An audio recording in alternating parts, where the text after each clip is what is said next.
Hello all, this is me Yusha and this vlog is gonna be my travel vlog to Tapa, my mama घर.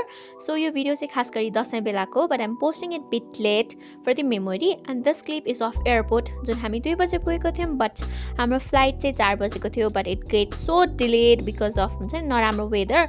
Finally we boarded 9 बजे and the view was so good हैन. अनि त्यसपछि we were so tired and just sutim अनि बिहानै उठ्यौं and त्यसपछि we headed to India किनभने हाम्रो something different plan थियो. Our plan was to go Assam हैन. So this is Nepal to India को border को बाटो and the weather was so good. पानी परेको राम्रो वाला weather.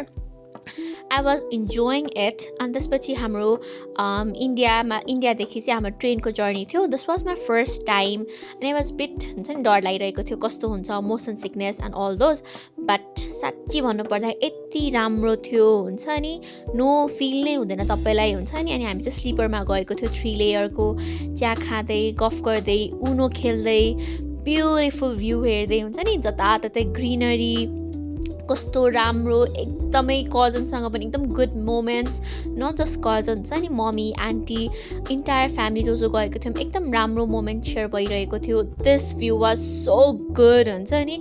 यस्तै हामीले बाटोमा अझै कति धेरै भ्यूहरू देखेको थियौँ कति धेरै खोलाहरू फरेस्ट ग्रिनरी हैन. अनि ट्रेनमा टाइममा चियाहरू बेच्न आइरहेको थियो. वी ह्याड द्याट डिफ्रेन्ट स्टेसनहरू यस्तो रिभर्सहरू त कति गयौँ हुन्छ नि. राति भइसकेपछि वी ह्याड सो मच गफहरू पहिला मम्मीहरूको टाइमको. अनि त्यसपछि मी एन्ड माई कजन हामी चाहिँ सबभन्दा माथिकोमा सुतेको थियौँ.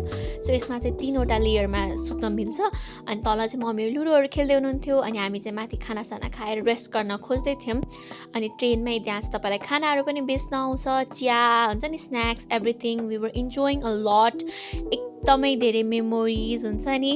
त्यो ट्रेन हलिराख्दाखेरि हिँड्न पनि कति रमाइलो भित्रै वासरुम एन्ड एभ्रिथिङ. ओभरअल हामी जुन त्यो मुभीमा देखेको जस्तै एक्चुअलमा पनि एकदम रमाइलो फिल भइरहेको थियो. द सिङ्गिङ मोमेन्ट हुन्छ नि डान्सिङ मम्मीहरूको पालाको गफहरू.